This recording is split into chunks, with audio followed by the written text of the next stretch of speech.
Hi guys, this particular pasta is so yummy. So yummy. So if you want to learn how to make it, please watch till the end.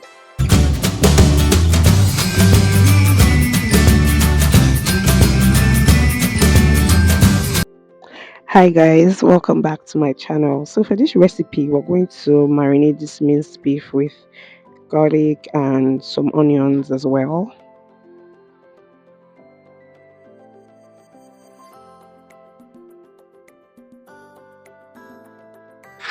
Here I have the fresh parsley. Guys, parsley is the secret.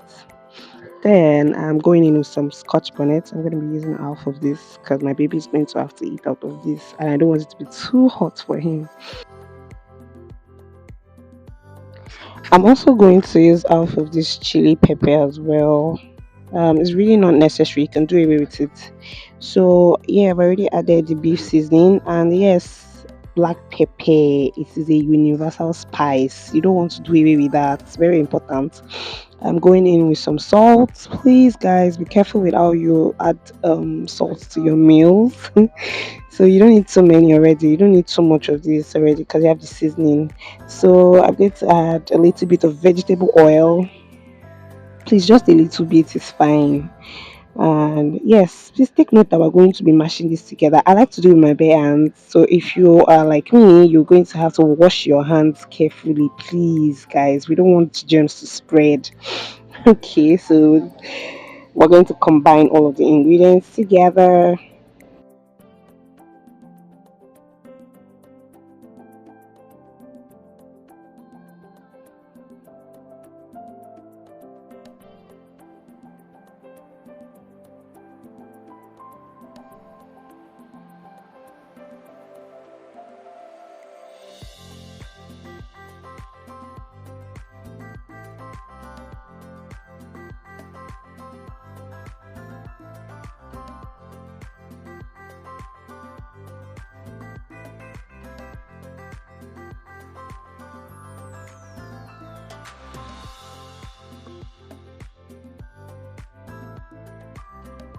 So guys, in order for our minced beef to be properly marinated, we're going to have to leave it for at least 1 hour. I think about 24 hours. I like to leave it for that long so that the spices and everything gets into it. It's a lot tastier that way, trust me. So yeah, it stayed there for like 24 hours. You can do overnight as well. So yeah, here's our minced beef. Now let's get to cooking.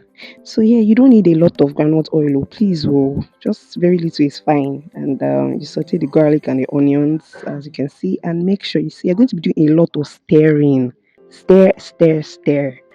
Then I added the carrots, the chopped carrots already. Now it's time to add our minced beef, already properly marinated. Look at that, it already looks yummy.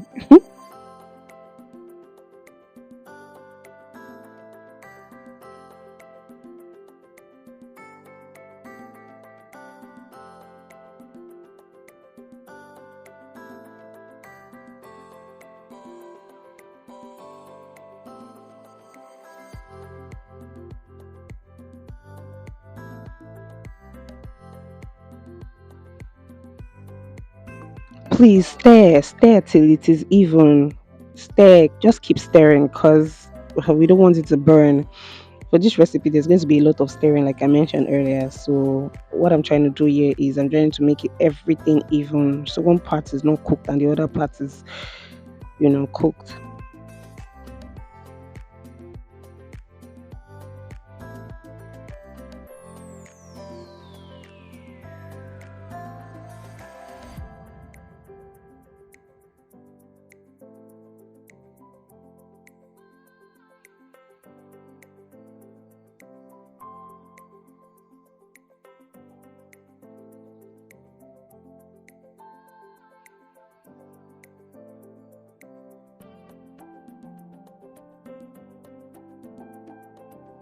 As you can see, it's almost browning. Just a little bit more, and we're going to go in with our peeled plum tomatoes. Yeah, it's actually canned. I'm going to be showing you guys. Um, You're gonna add this up and then you make sure you mash it together. And yes, remember to stir.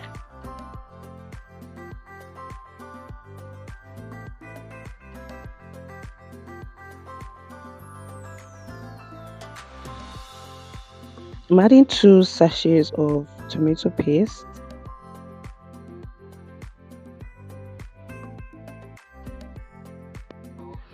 Next, we're gonna be going with basil, guys. This particular spice is one of my favorites. It goes with any tomato-based anything.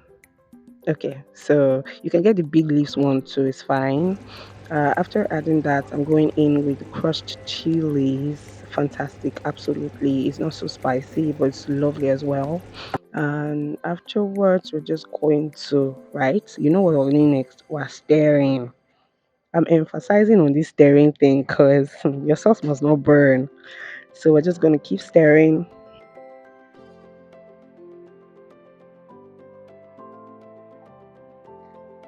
A little bit more salt to taste. Just a little bit more, guys. Please be very careful. I don't really have a particular measurement. I use my inner mind, the traditional way. So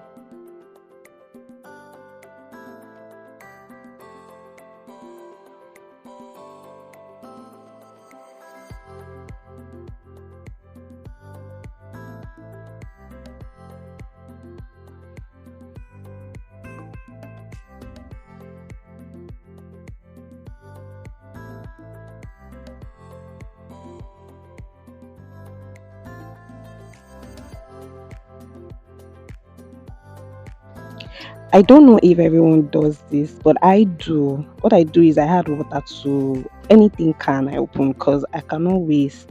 You understand? I make sure I use every single drop of everything in that can. So I just add water and then I make sure I rinse everything off. Nothing must go to waste. So yeah, at this point I'm going to add sugar. What it does is it balances the acidity of the tomatoes in the sauce. So you really want to try this. This is fantastic.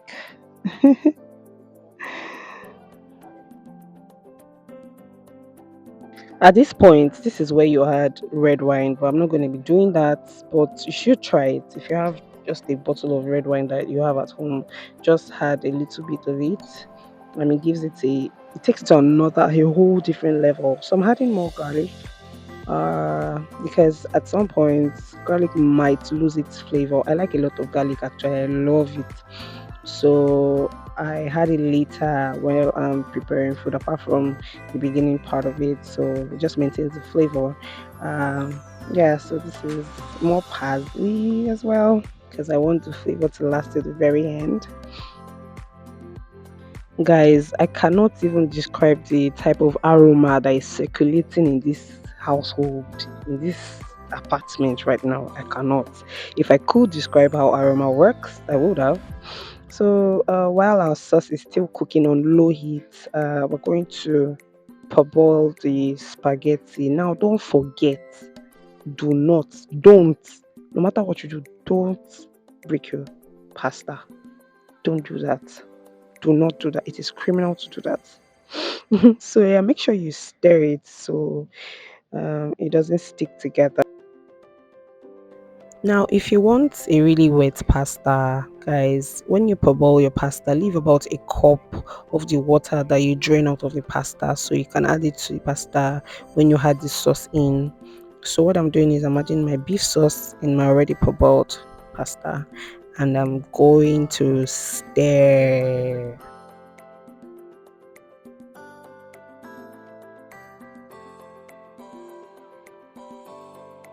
More parsley, more fresh parsley. And yeah, that's pasta looking all yummy, ready to eat. Almost smoking hot, guys. It was a bomb, and the good thing is it is so easy to make to prepare. It's so easy, so easy, guys. So if you want to change your pasta game, like you're tired of the regular, pasta and stew, you should give this a try. So, guys, we've come to the end of today's tutorial. I hope you enjoyed watching it. Please let me know if you tried this in the comment section, and please don't forget to like and subscribe.